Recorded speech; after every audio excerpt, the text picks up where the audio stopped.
Hello everyone, this is Nitpicking Nerd, and these are my thoughts about the new teaser for Season 3 of Star Trek Picard, which honestly I'm not optimistic about at all, and this teaser did absolutely nothing to me. I got disappointed way too many times, specifically by the Picard show, because when I first heard about it, I was so excited. I thought finally they're doing a proper Star Trek sequel, and it turned out to be so terrible and one of the worst shows I've ever seen. And it was done with my favorite characters because TNG used to be my favorite show. I grew up on that show. I loved that show and those characters, and they basically ruined them. There was one good episode in season 1, the one when Picard meets Riker and Troy, but the rest of it was just absolutely terrible. It was just so stupid in so many ways. And then season 2 came out, and I was willing to give it another chance. And the first two episodes were actually good, especially the second episode. I remember I really liked it. It was comedic and fun, and so once again I was hoping maybe it will turn out to be a good show after all.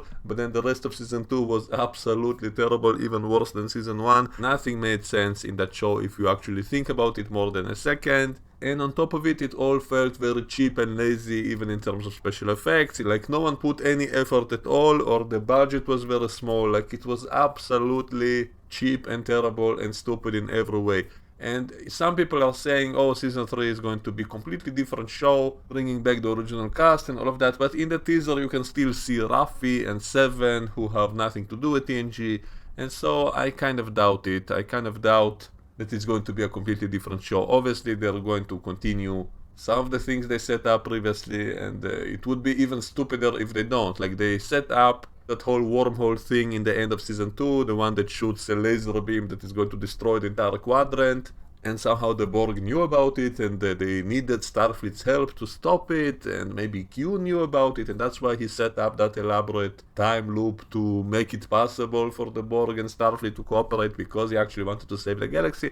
Like, the basic idea of it could have been good if it was properly executed, which it wasn't, and they never explained who shot that beam to destroy all life in the quadrant. The clever thing to do would be to tie it to those villains back in season 1, those robot tentacles which try to invade the Milky Way galaxy, and apparently they couldn't. If you don't dial them, they cannot dial you. Maybe they could have explained it. Maybe the galactic barrier around the galaxy was actually set up to protect the galaxy from those evil robots, and so you need a connection from both sides to open a doorway for them, and maybe that's why they couldn't invade without it. And maybe after their plot failed, they somehow were able to shoot a weapon at the Alpha Quadrant, and that's why Q actually wanted to save the quadrant, and that's why he set up that elaborate time loop, because he was dying somehow. I guess someone infected him with something, which also was never explained. That's one of the many things that annoyed me, that nothing was really explained at all. Like, things happen just because the script needs them to happen,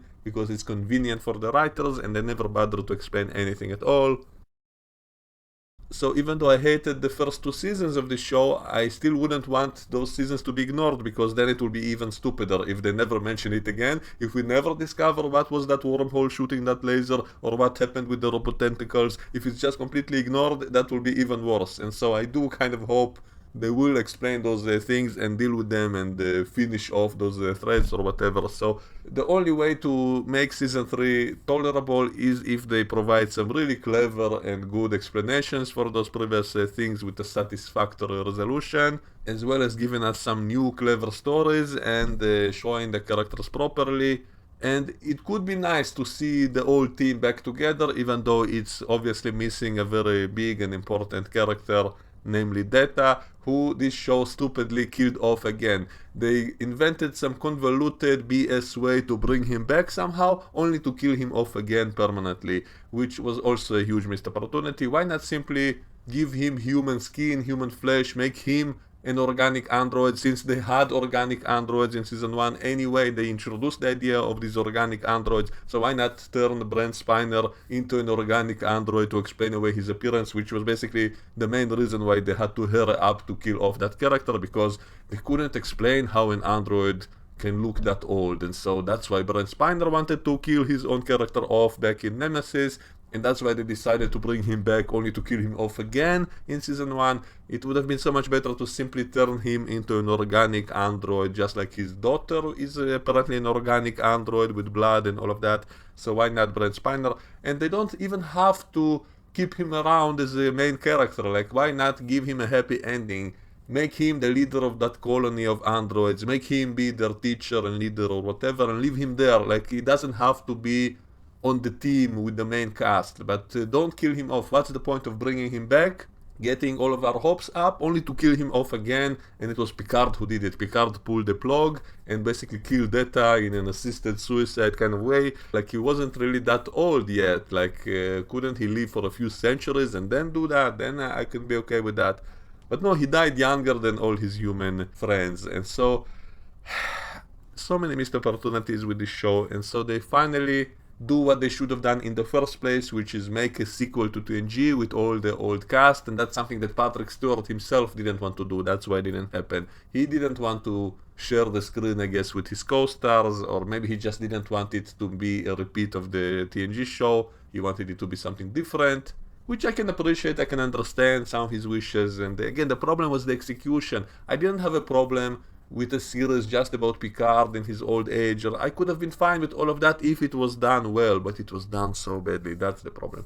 But anyway, finally they're doing what the fans wanted. That also brings the risk of all of it being fan service. Like, it will feel simplistic and like fan fiction.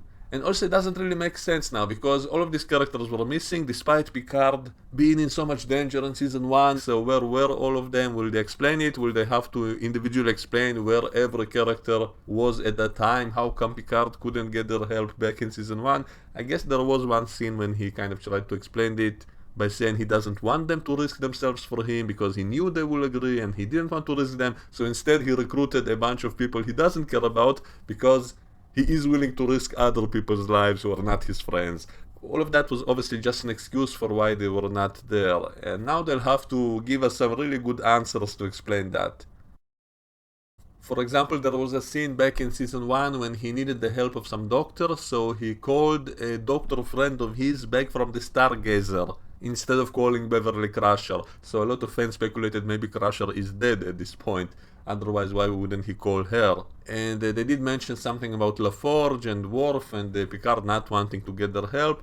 And technically, isn't LaForge supposed to be dead because he was in charge of the Utopia Planitia shipyards on Mars, which got blown up, and yet somehow he survived, I guess? Maybe they'll explain that in the new season.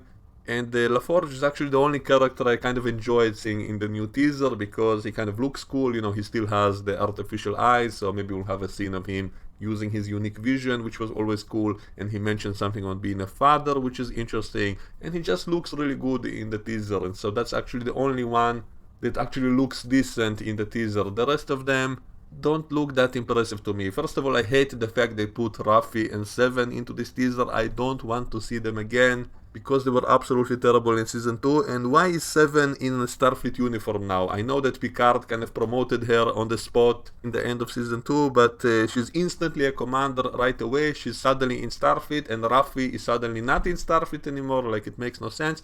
And why do their Starfleet uniforms now look like leather jackets? Is it to make them look cooler? Will they actually look like that in the show? And we see that Riker is still a captain, which I'm okay with. You know, it doesn't exactly fit what we saw in the ending of TNG, when we saw that future in which he was an admiral and Worf was the governor of some Klingon colony, but it doesn't have to be the same because it was a different timeline which was altered. And so I'm not going to complain about small differences. You know, we also heard that Riker had a child who died, and in that other timeline he was never with Troy, so presumably he never had kids in that other timeline, and that's why he could spend more energy on becoming an admiral, I guess. And so it actually makes sense logically, so I don't have a problem with that. But Worf being a Starfleet captain is a little bit more problematic, and that's probably the thing that annoyed me most in this teaser, because Worf just doesn't look right. First of all, him being captain is a problem not because of that last episode of TNG, but because in Deep Space Nine, which is in the Prime timeline, which this show is supposed to be a sequel to, in that show Sisko directly told him that because of his actions he will never get a command of his own, he will never be a captain. and yet now he's a captain. We can see the 4 pips, we see he's a Starfleet captain, which contradicts what Siska said, and in the end of Deep Space Nine, he actually kind of left Starfleet to become an ambassador on the Klingon planet, which I guess was kind of immediately contradicted in Star Trek Nemesis when he was still in uniform and not an ambassador, so maybe he quit being an ambassador and came back to Starfleet. So again, it's not a huge issue, I could buy him still being in Starfleet, but I think it would have been cooler to have him as a Klingon general or the captain of a Klingon ship or something like that. Would simply be cooler and more interesting and more diverse and all of that. And another big problem is the fact that he has completely white hair suddenly. And it's not because the actor has that hair, because the actor actually has no hair, he shaves his head and doesn't have a beard, so they obviously put it all on. So it was a deliberate choice to make all of his hair completely gray, which annoys me for a few reasons. First of all, it contradicts his look in that episode of TNG, which was set around the same time, and so just because it's a different timeline doesn't mean he should be aging faster now. And also we know from Deep Space Nine that Klingons do age much slower than humans, because we've seen some Klingons from back in the time of TOS who were still alive in Deep Space Nine, and they didn't have totally gray hair, they didn't look that old, so obviously it meant that the Klingons can live longer than humans. And so why did Worf grow so old so quickly, even quicker than he did in the alternate timeline of All Good Things, in which he didn't have totally white hair? He did have some white hair, but his hair was not completely white.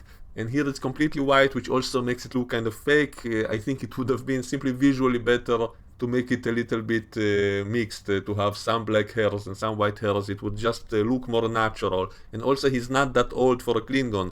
He's 60 something years old in this time, so it's not that old even for human standards. Even humans wouldn't all have totally white hair at that age, and Klingons, as I've said, live much longer, so why the hell does he have totally white hair?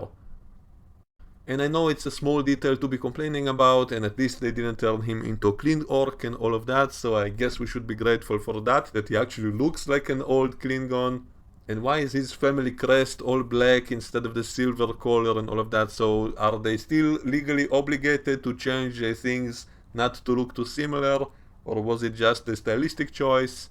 I don't know. And as always, the most important thing is the writing. So if some of the rumors are true, that they changed all the writers and it's a new showrunner and it's going to be a completely different show, I guess if it's written cleverly, maybe it will be good, but forgive me for being so skeptical. I'm not going to be excited just to be disappointed again, so this time I'm going to approach it with very low expectations as not to get completely bummed out again as I was in the previous season. So that's my thoughts about this teaser. Let me know what you think and we can discuss all of this in the comments below, and I will see you all next time.